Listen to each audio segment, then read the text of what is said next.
Jane on Jane live talk with Justin Goodman of White Coast Waste. It's an incredible anti-vivisection organization based in the nation's capital. And Justin, I understand you have some incredible breaking news that is wonderful for animals. Tell us about it.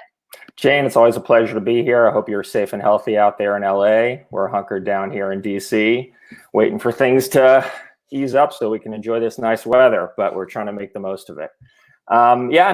So everyone's paying attention to what's happening in China right now. And what we discovered were some troubling connections between taxpayer money and what's going on in Wuhan and some of the dangerous situations that we're having to confront. The first thing you mentioned is that basically last year we started a campaign looking at US taxpayer funding that was going to foreign countries for animal testing. So as we've talked about on this show before, as you know, Jane, the US government spends $20 billion a year on animal testing. It's the single largest funder of animal testing in the world. What we discovered last year and started to expose in December was that not only is that money being spent in US laboratories, but tens of millions, possibly more, are also going to foreign countries. So the first thing we exposed was experiments in the UK that the US is funding that are addicting fish to nicotine and monkeys to heroin and cocaine. And we did a big expose on that. But when the COVID pandemic started, we started to dig in to see what the US was funding in China. And we're very disturbed to see that US taxpayers have been funding animal experiments at the Wuhan Institute of Virology in Wuhan, China, where in 2018, the State Department warned these experiments on coronavirus could cause a pandemic. And here we are.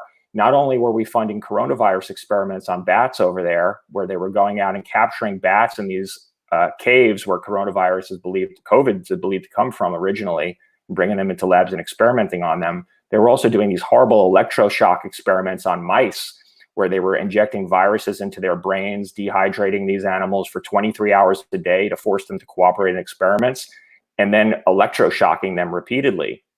So when we found these connections between taxpayers and the Wuhan lab, we immediately went out to the media, started spreading the word, enlisted members of Congress. And just a week later, the president announced that he was going to be cutting the grants to the Wuhan lab.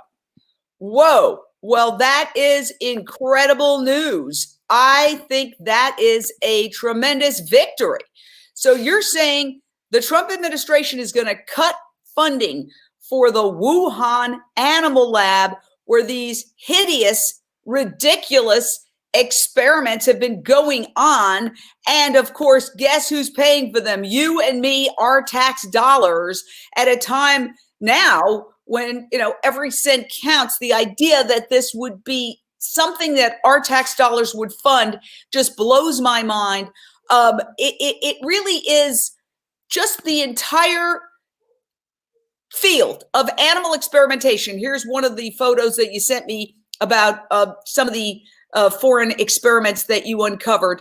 These are our cousins. These animals, have the emotional and intellectual development of human children. And to do this stuff to them for what?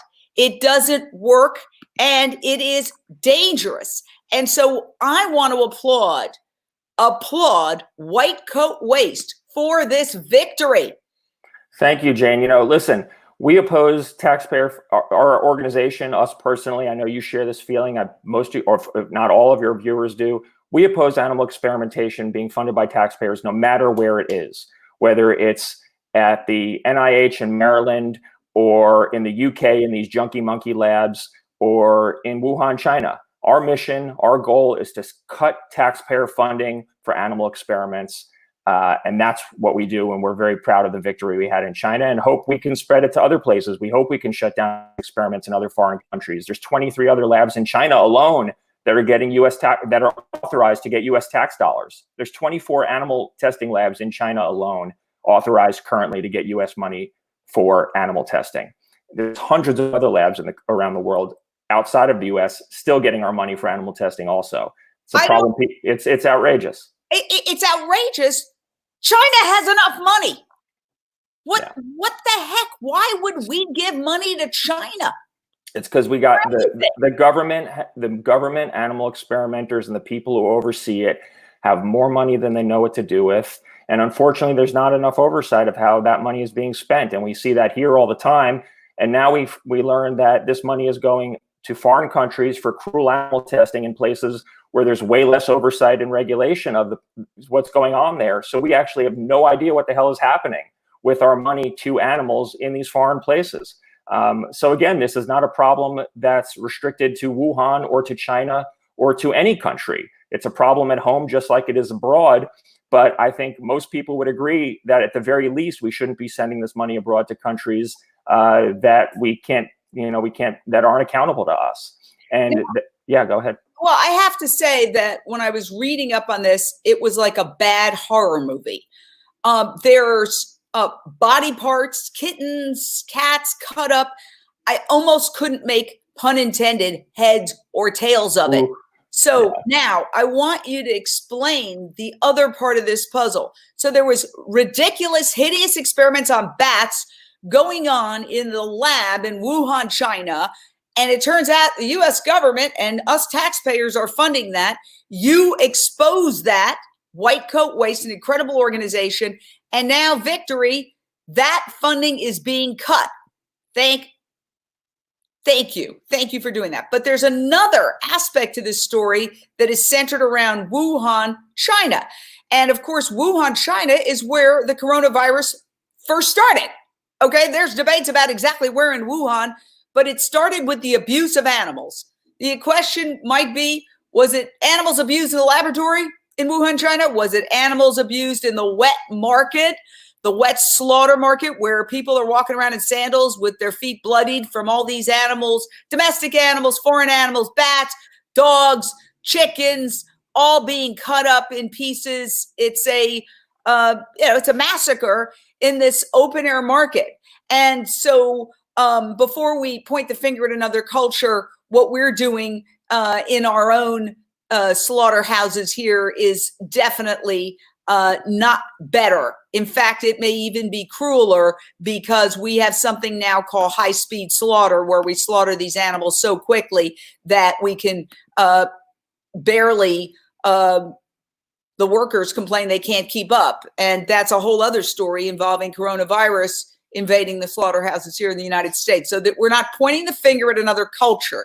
What we are pointing at is the idiocy of U.S. taxpayers like you and me being forced to fund experiments on bats in a Wuhan, China lab.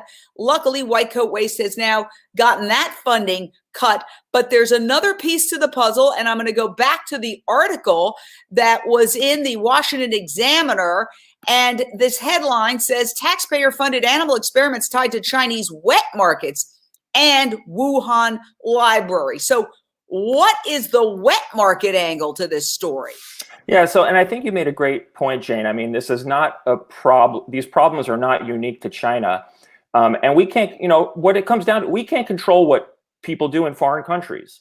It's not our, and it's not necessarily our business to. They can do what we want. All we can control is what our involvement in that is going to be, whether we accept them or whether we condemn them, and whether we're literally paying for them to keep operating. In the case of the animal testing, that's what's happening. Our money is going there. It's helping perpetuate this problem we want to see end.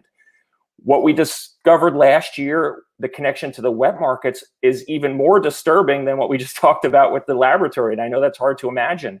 So last year, we exposed that for about a decade, U.S. Department of Agriculture experimenters were being paid by the government with our tax dollars to fly to China and other countries, but to fly to China, go to wet markets and slaughterhouses, buy dogs and puppies and kittens, have them slaughtered, bring their body parts back to the United States in their carry-on luggage, and then force feed kittens in a U.S. laboratory the pieces of dog and cat that they bought in the Chinese wet markets. That is a true story. That is something that the taxpayers were funding for over a decade.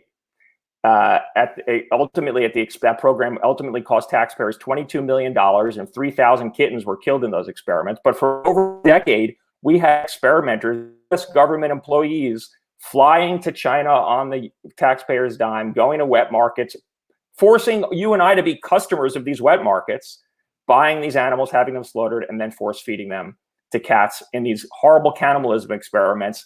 And the point of those experiments was ultimately to see if it was safe for people to eat dogs and cats. And we were paying for that. Exactly. So it was outrageous. We exposed that last year, about a year ago.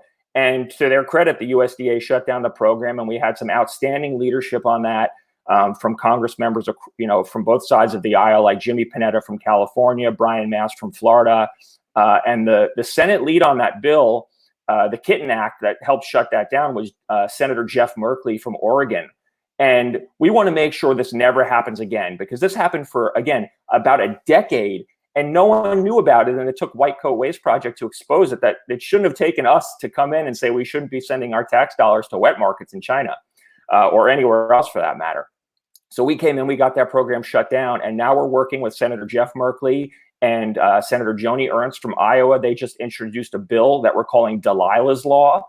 Delilah's Law is named after one of the cats we got out of that USDA lab that was using the wet market body parts.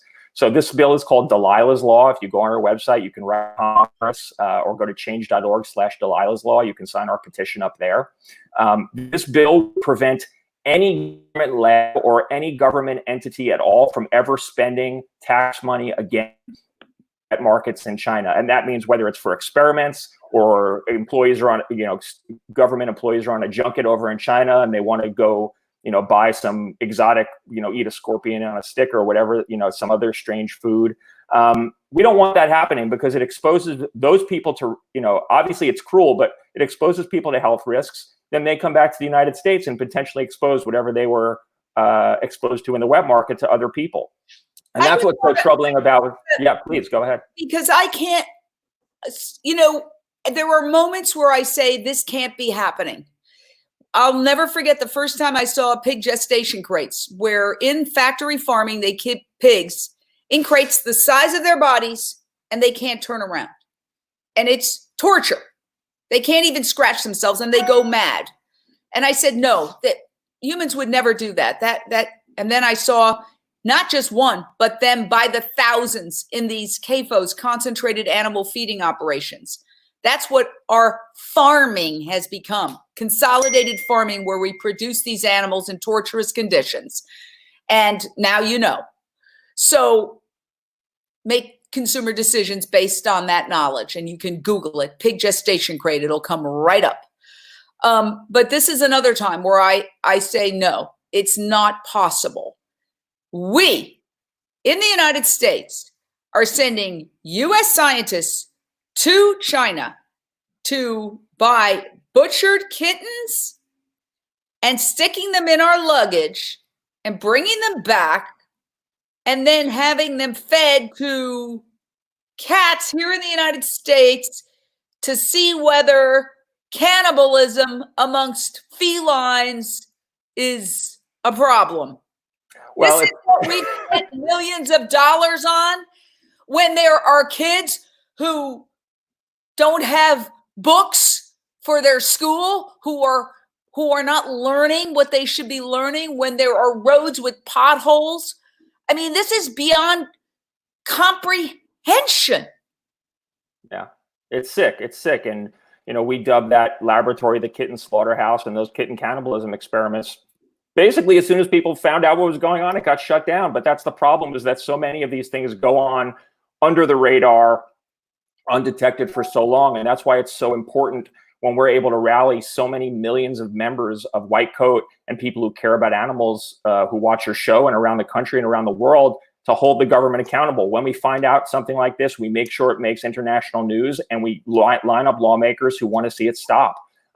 And we see that kind of instant impact. I mean, people are outraged, people are confused, people are scared right now about what's happening in the world. And when they find out that our tax dollars were actually funding some of these dangerous institutions in China, it makes them sick. When we talk about all the money that's being spent, think about the $20 billion we're wasting on animal experiments, and how many N95 masks that could buy, how many ventilators, how many things that we urgently need right now.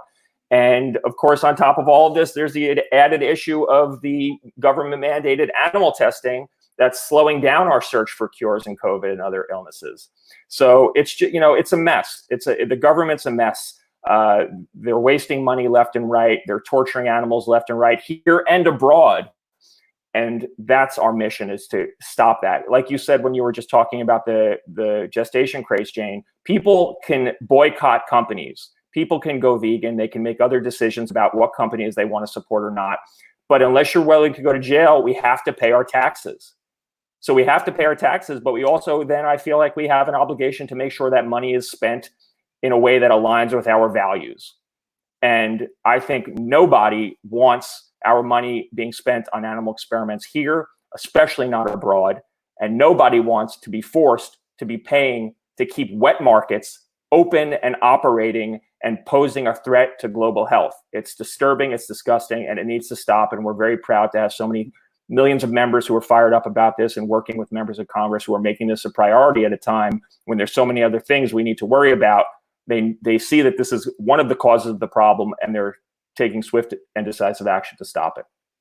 So we could have used the U.S. government's help working maybe with international organizations like the World Health Organization and the United Nations to shut down all these wet markets before COVID-19 erupted and killed so many people and left so many people sick and destroyed economies, because we knew that SARS started at another wet market in China back in the early 2000s.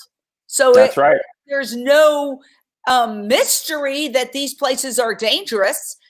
And yet, instead of us doing that, saying, well, these places are hotbeds of zoonotic diseases because animals who are under stress and being tortured are in close vicinity to people, and there's blood and guts and eyeballs and feces and urine and everything that comes with slaughter right there.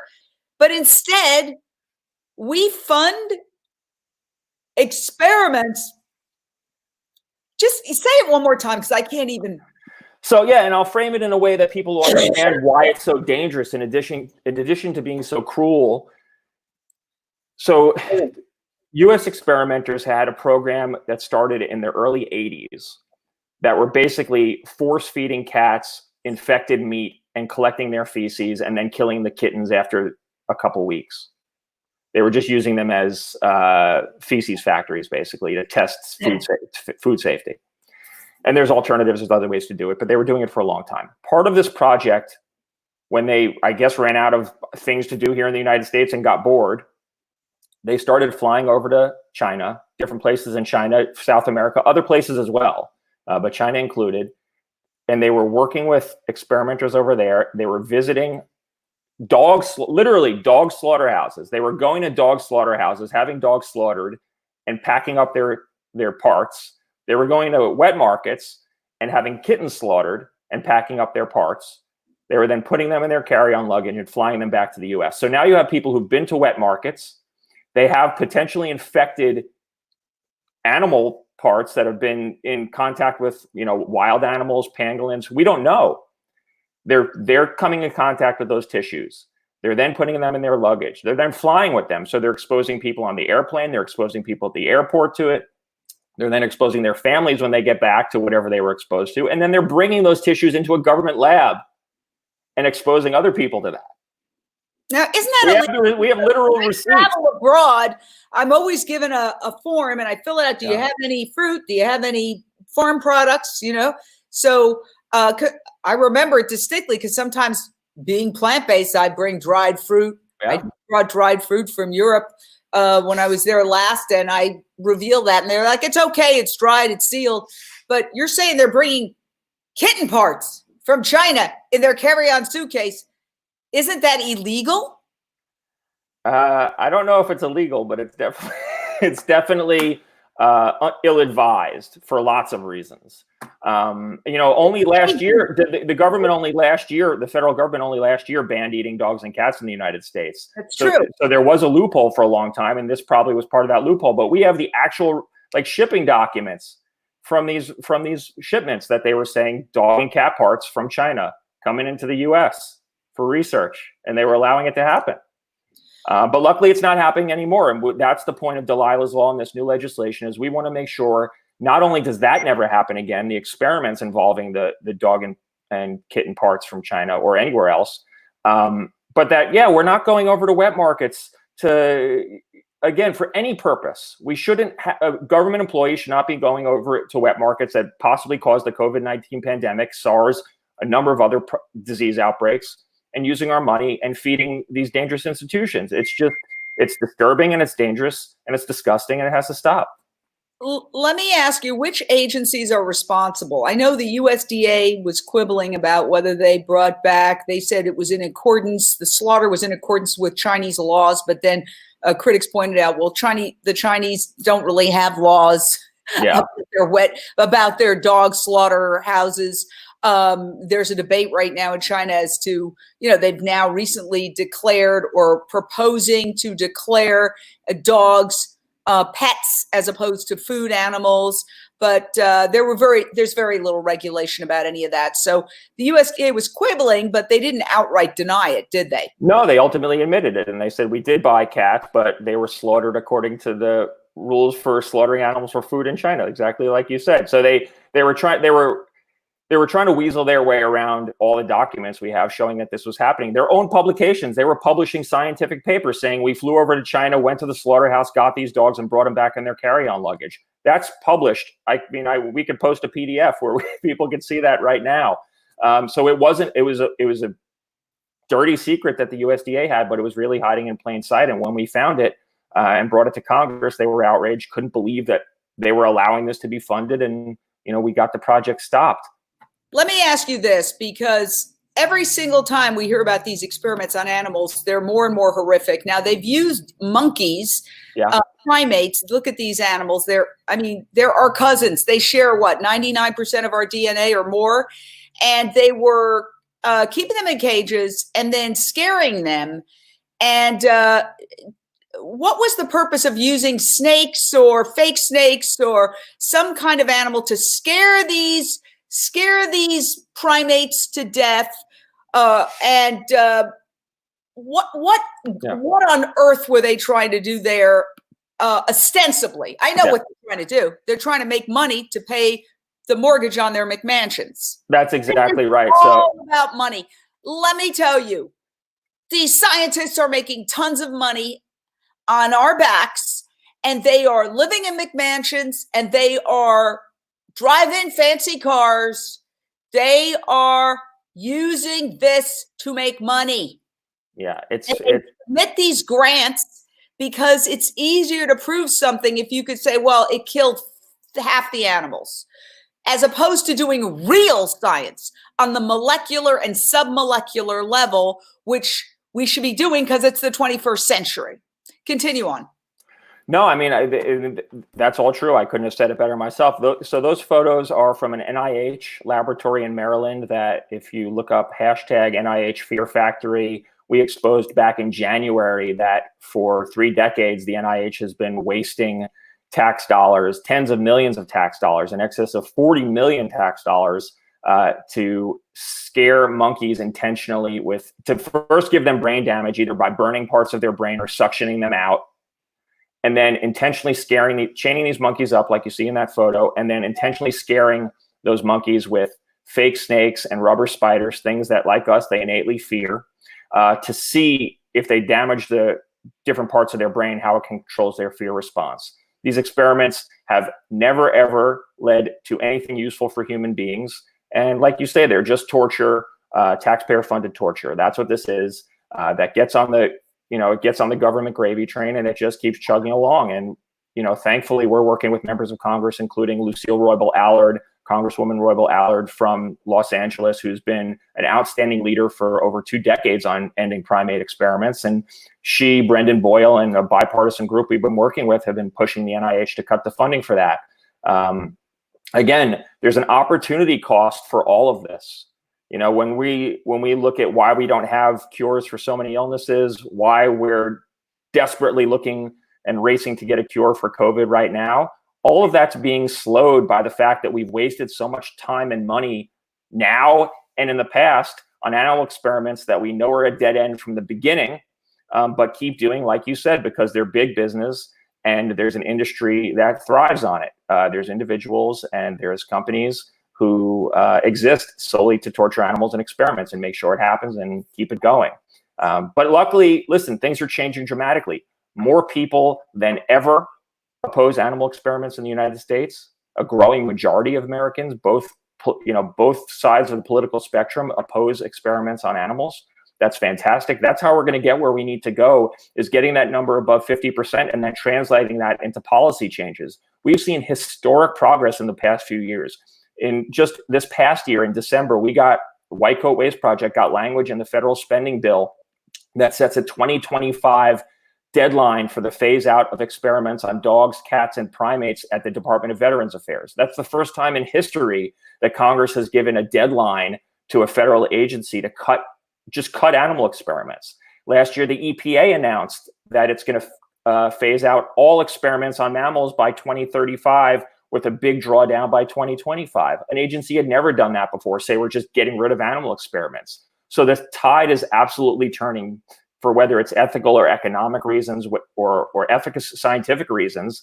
No matter how you look at this, ending taxpayer-funded animal experiments is going to be good for animals, and it's going to be good for people, and it's going to be good for public health. So this is an idea that everyone should embrace, especially at a time where it's so obvious that animal experiments are impeding our ability to find cures for diseases that we desperately need to solve, like COVID. Some animal experiments for COVID are going to take over a year just to get through one animal test. People can't wait that long. And there's great technology right now, like you mentioned, organs on a chip and other things like that are faster, more efficient, and obviously more humane. And that's where we have to be going. We can't be wasting money on animal testing anymore. It's gotten us nowhere. But I saw a horrific photo of, I don't know, must have been 100 monkeys in Ziploc bags, literally nets, that had been captured from the wild and shipped to the United States for animal experimentation. While I know the tide is turning, are vivisectors using COVID-19, which of course started because of our abuse of animals, as an excuse to ramp up animal experimentation on primates? Yes, 100%. They are looking, animal experimenters are always looking for a way to get more money or to shift money from one stupid thing they're doing to whatever the hot topic is of the day. And that's what's happening right now, is that there's more monkeys and money that these people know what to do with available. And they're using scaremongering right now to convince the government and taxpayers to support more animal experiments. Because they're making us think our life's dependent on it, and they absolutely don't. And the truth is that more people are going to die, probably, if we rely on animal experiments than otherwise, because we would get to a cure much more efficiently and much more inexpensively if we got rid of that stuff. And listen, the industry wants to do that. A lot of the animal testing that's happening in the United States is because the government is either paying for it or it's forcing companies to do it. Pharmaceutical companies are trying to make great strides to avoid animal testing, and the FDA is forcing them to do it against their will. So we really need, the federal government needs, hopefully this is a wake-up call to them, what's happening right now with COVID, that we can't keep wasting money on stupid experiments like scaring monkeys or addicting them to cocaine and heroin or other things that they might be doing, that they are doing in laboratories right now. Because when you have a situation like this, we see how desperately we could have used those resources in a better way. Yes. And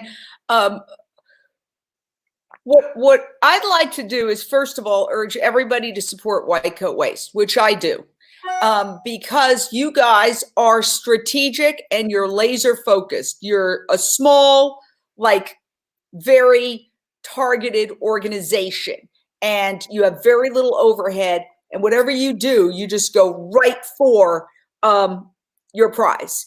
And that's what I love about you. So I would urge everybody, please support White Coat Waste. I have, and I've always been so happy that I get an email saying, this is what we've achieved. This is what we've achieved. You guys get it done.